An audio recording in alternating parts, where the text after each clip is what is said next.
Hello రవణ. ఏ శివ, ఏంటి ఇక్కడ ఉన్నావు? ఫ్రెండ్ ఊరు ఇది, జాతర చూడడానికి వచ్చాను. అవును, మీరేంటి ఇక్కడ? ఈ పక్కూర్లో ఫంక్షన్ ఉంటే వచ్చాను. బండి అమ్మకానికి వచ్చింది, బేరమాడుకునేసాను. ఎలా ఉందో చూడు. రేట్ ఎంత? 1,25,000. మోడల్? 98 మోడల్. ఇంజిన్ కండిషన్ లో ఉందా? నువ్వే చూడు.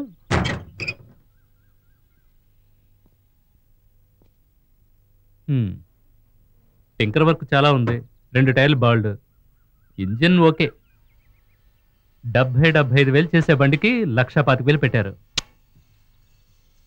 ఏం శివ అలా అంటున్నా? అడ్వాన్స్ కూడా ఇచ్చేసానే. వెళ్ళి అడ్వాన్స్ తీసుకొచ్చేయండి. రాము, సక్రమంగా పనిచేయండి రా. ఇవన్నీ తీసుకెళ్ళి అటుపక్క పెట్టు. ఏమయ్యా, అయ్యా ఇతనికి కీ ఇవ్వలేదా? నేను అప్పుడే ఇచ్చేసాను అయ్యా. ఇచ్చేసారుగా, ఇంకేంటి? రేటు కాస్త ఎక్కువ అని చెప్తున్నారు. ఎవరు చెప్పారు? మా ఊరు అబ్బాయి.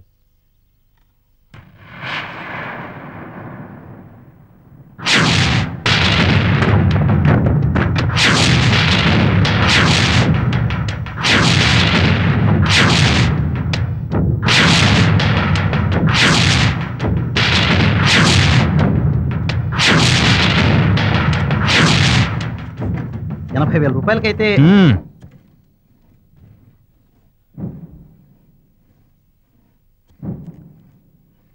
ఆ డబ్బు ఇవ్వయ్యా. ఇదిగోండి అయ్యా. ఇదిగో, ఓసీగా తీసుకెళ్ళు. నాకెందుకండి ఓసీగా? నేనేమన్నా అడుక్కునేవాడినా?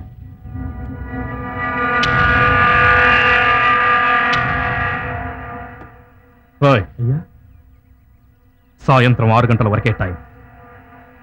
ఇతను ఫ్రీగా తీసుకెళ్లలేదు, బండి పగలగొట్టి ఊరవతల పడేయండి.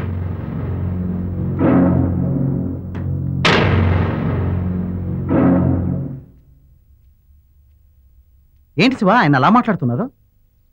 ఆయన ఏదో కోపంలో అన్నారు, మీరేం ఫీల్ అవ్వద్దు. ఎవరు అటువంటి పని చేయరు.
మీ నాన్న వచ్చాడు.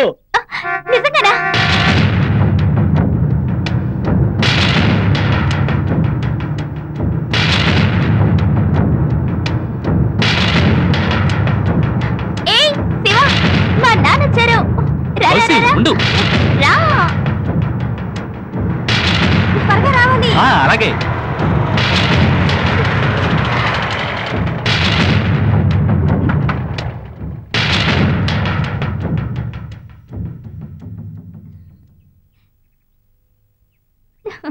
మా అమ్మ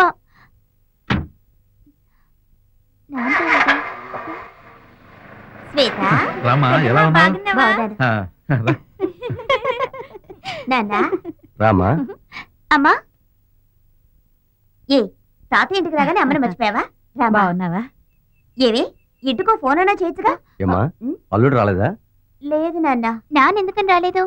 నువ్వు రెడీగా ఉండు, ఇద్దరం కలిసి వెళదామన్నారు. బయటకు వెళ్ళొచ్చారు. అక్కడ ఏమైందో ఏమిటో తెలియలేదు. 3వ టని ఈజీ చైర్లో సెటిల్ అయ్యారు. ఏంటండి అని అడిగాను. నేను రావడం లేదు, నువ్వు మాత్రం వెళ్ళరా అన్నారు. నేను బయలుదేరి వచ్చేసాను. ఏమిటి స్వాతి, ఎలా ఉన్నావు? ఏమైందని అడగలేదమ్మా? ఏ మీ నాన్నకు వేరే పని లేదే? చిన్న విషయానికి కూడా మూడవుటే. ఒకవేళ ఏమైందండి అని నేను అడిగినా నాతో చెప్తారా ఏమిటి? నీకు తెలుసుకోవాలంటే నువ్వే ఫోన్ చేసి అడుగు.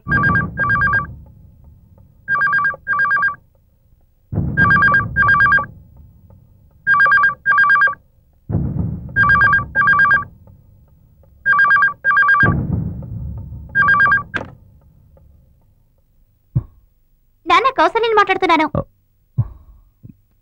ఎలా ఉన్నావమ్మా? బాగున్నాను. నువ్వెందుకని రాలేదు? అమ్మొచ్చిందా? ఇప్పుడే వచ్చింది. నువ్వెందుకు రాలేదు? అదమ్మా అది ఏమైందంటే. ఏమిటన్నా డల్గా మాట్లాడుతున్నా? ఏమైంది చెప్పు నాన్న. అదమ్మా అది ఆ అబ్బాయి నాతోనే ఆడుకుంటున్నాడు, నాతోనే పోటీ పడుతున్నాడు, అన్నిటికీ గొడవ పెట్టుకుంటున్నాడు. నాకు ఏం చేయాలో అర్థం కావట్లేదు. ఏమిటన్నా నువ్వు అనేది? వాణ్ణి డబ్బు కోసం మీ నాన్న ఎప్పుడన్నా ఆశపడ్డాడా అమ్మా? లేదు. వాడు అలా అని చెప్తున్నాడమ్మా. నలుగురిలో నన్ను అవమానపరిచాడు. ఎవరు? వాడేనమ్మా. ఆ రోజు కూడా బస్సులో వాడే. ఆ రోజే వాడిని బస్సులో పడేసి తొక్కుండాల్సింది, వదిలేశా. ఎవరన్నా వాడు? ఎందుకు ఇలా చేస్తున్నాడు? ఎందుకు మళ్ళీ మళ్ళీ మీతో గొడవ పడుతున్నాడు? ఎంత పొగరు వాడికి! నేను ఇప్పుడే బయలుదేరానా? వాడికి ఎంత ధైర్యం ఉంటే మీతోనే గొడవ పడతాడు? నేను వెంటనే బయలుదేరి వస్తున్నానా? కౌసి ఉండమ్మా, ఉండు. ఎందుకు ఊరికే టెన్షన్ అవుతావు? ఎందుకే నీకు ఏది చెప్పకూడదు అనుకుంటాను. టెన్షన్ అవ్వకు. అది కాదు నాన్న. ఇదిగా చూడు, ఈ రఘుపతి డబ్బుకు ఆశపడేవాడు కాదని నేను వాడికి నిరూపించాను. వాడి మొహానికి మసి పూశాను. ఇదిగా చూడు, నువ్వే సరదాగా గడపడం కోసం మీ తాతయ్య గారింటికి వెళ్ళావు. మధ్యలో ఈ గొడవలన్నీ నీకెందుకు? నువ్వు ప్రశాంతంగా ఉండు. ఇంకో 2 రోజుల్లో నేనే అక్కడికి వస్తాను. ఏంటి? సరే అని చెప్పు. సరే నాన్న. ఏంట్రా అర్జున్, ఎలా ఉన్నావు?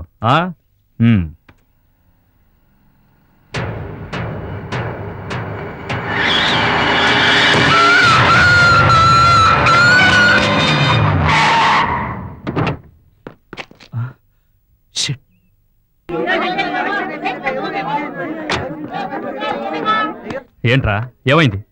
అయ్యా, మన కుక్క చచ్చిపోయేలా ఉందయ్యా. అర్జున్ చచ్చిపోయి. అర్జున్ అర్జున్ ఎవరో కార్లో స్పీడ్గా వచ్చి గుద్దేశారయ్యా. ఎవరు?